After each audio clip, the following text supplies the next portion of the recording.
This man is Stanley, a coach and scout for the NBA team, Sixers, and had been working for 30 years. This season, the Sixers were not in their best performance, they ranked low and he needed to find a new prospect to lift the team's performance. He's been everywhere to find the best player the team needed but to no avail, his effort never met his expectations. He met a skillful player but he's addicted to drugs. He also met a tall player that claimed to be 22 but turned out to be faking his age, which was too old for his criteria. Someone also met his requirements, but the moment he played, he broke his leg and got injured. He gave up and returned to America without any signing made. In his office during a meeting, Stanley got into an argument with the team's owner child named Vince. They got different perspectives from each other about the youth prospect they were about to recruit. To secure his job, he put down his ego and let Vince win the argument.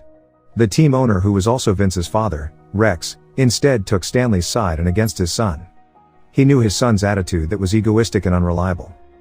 After work, Rex asked Stanley to come with him to the team's practice court and asked why did he back down in the argument with his son before. He wondered because, in his mind, Stanley was strong-willed and would keep his principles no matter what happened.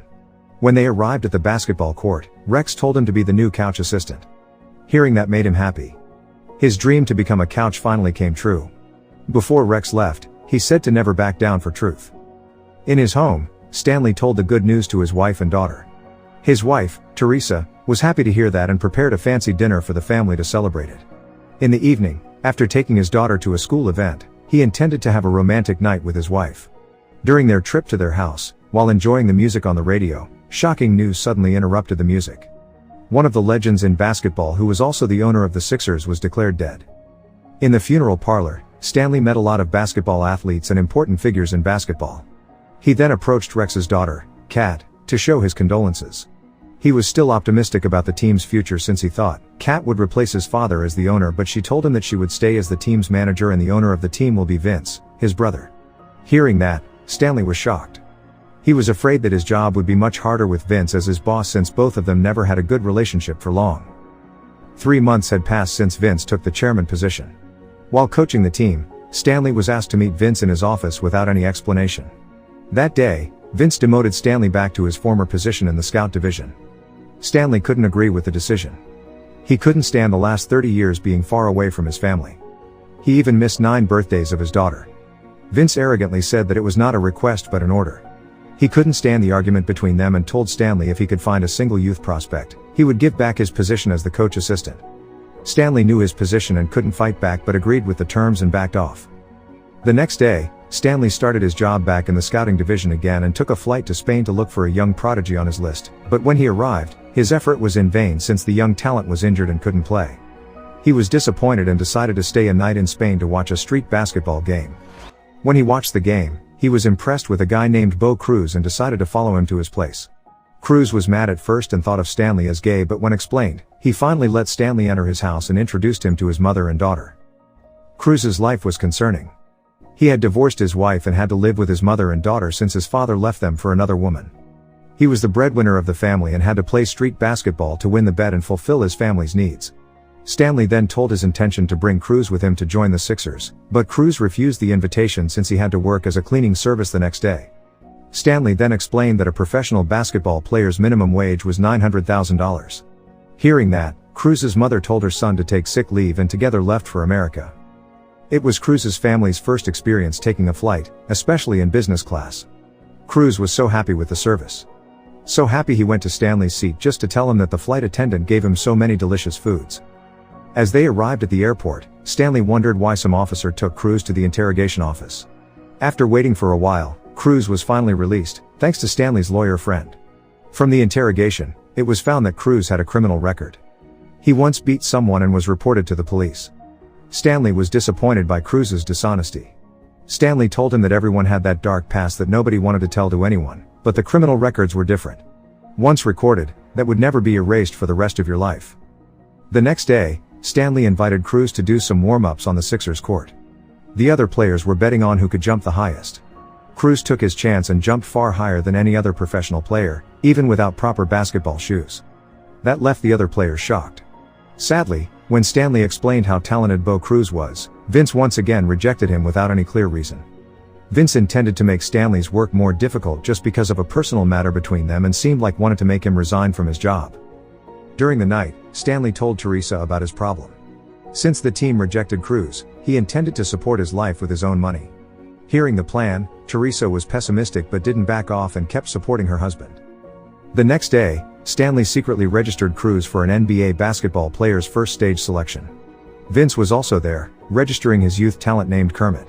Vince realized Stanley's action and scolded him for acting without his permission and arrogantly told him that Cruz wouldn't make it and would be beaten by his talent, Kermit. After warming up, Stanley told him to show his best performance to the basketball seniors from other teams and the judges. Cruz didn't make it. Stanley was disappointed with him. He played well at first but then got emotional and lost his focus on the game. Not long after, Vince and his talents appeared and provoked him.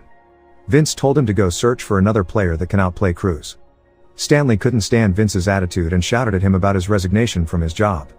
Vince and the other Sixers laughed at his resignation and left. Inside the court, Cruz was seen down. He was stressed out with his performance that evening.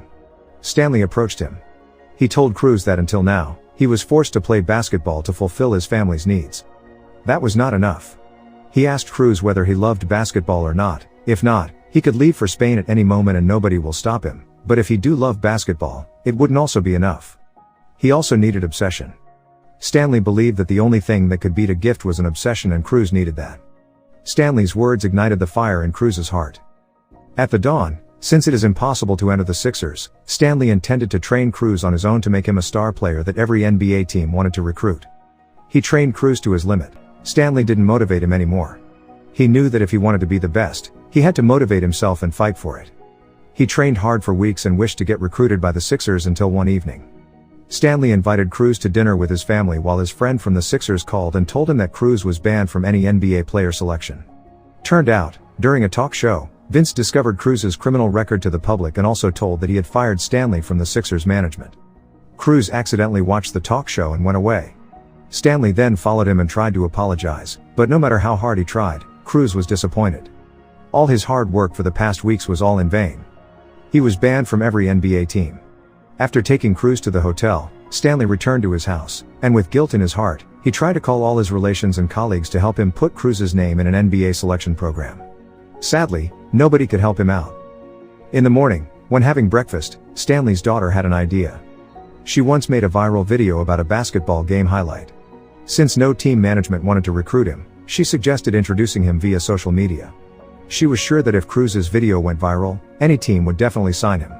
Without any hesitation, Stanley asked one of his friends, a former NBA player, to introduce Cruz to a street basketball community and settled a challenge to beat Cruz for $1,000. The plan started. Stanley's plan was a success. Cruz went viral and many TV stations focused on his performance. Since he had so many fans, everyone forced the NBA management to let him enter the NBA player qualification. The NBA finally let Cruz enter the NBA national qualification. Something seemed off. Despite finally being able to attend the qualification, Cruz seemed sad all day. The next day, Stanley surprised Cruz by inviting Cruz's mother and daughter to America. Seeing that made Cruz's day and wiped off sadness on his face. The selection day finally came. Cruz finally met Kermit and Vince again. Cruz managed to surpass Kermit's performance in physical assessment and made the judges and other team scouts impressed. The next day was the final assessment. The players had to play to show their best performance to the judges and scouts. Cruz played very well at first until he heard his daughter shouted to support her dad. Kermit, who saw that, used the chance to provoke Cruz. Hearing Kermit talked bad about his daughter, insulted him and pushed Kermit off. Since that day, many TV stations showed bad news about Cruz. Stanley was finally given up. The next morning, Stanley took Cruz to the airport to catch his flight back home.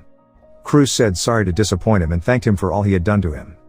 Stanley seemed hard to let him go and Cruz felt the same. When Stanley was about to exit the airport, suddenly one of his friends from the Sixers called him. He said that he had secretly listed Cruz on one of the closed qualifications for NBA players and was sure that many famous team scouts would be there to see some hidden talents to recruit. Stanley rushed to find Cruz to stop him from his flight. Since the selection session would be held within an hour, Stanley along with Cruz rushed to the venue and prepared for the game. At the venue, Cruz saw Kermit. He told himself to play better and focused. He said that he would play for his passion and avoid any provocation that might loosen his focus. Seeing Cruz's performance made the scouts impressed. Since the qualification was not as strict as the previous one, other scouts could assess the player more objectively. While attending the venue, Stanley saw Kat. She said that she had taken the chairman position from his brother. She said that since his brother took the job, he never did any good signings and worsened the team's performance. Kat also asked Stanley to be the Sixers coach assistant again, just like what her father willed. 5 months later, in a game between the Sixers and the Celtics, Stanley was seen entering the court with the other coaches. Before the game started, Stanley approached Cruz and greeted him. Turned out Cruz played for the opposing team, the Celtics. After the player selection 5 months ago, many teams tried to sign him. And Cruz decided to sign for the Celtics. Even though Cruz wasn't played for his team, Stanley was glad to see his protege finally become an NBA star, just like what he wanted.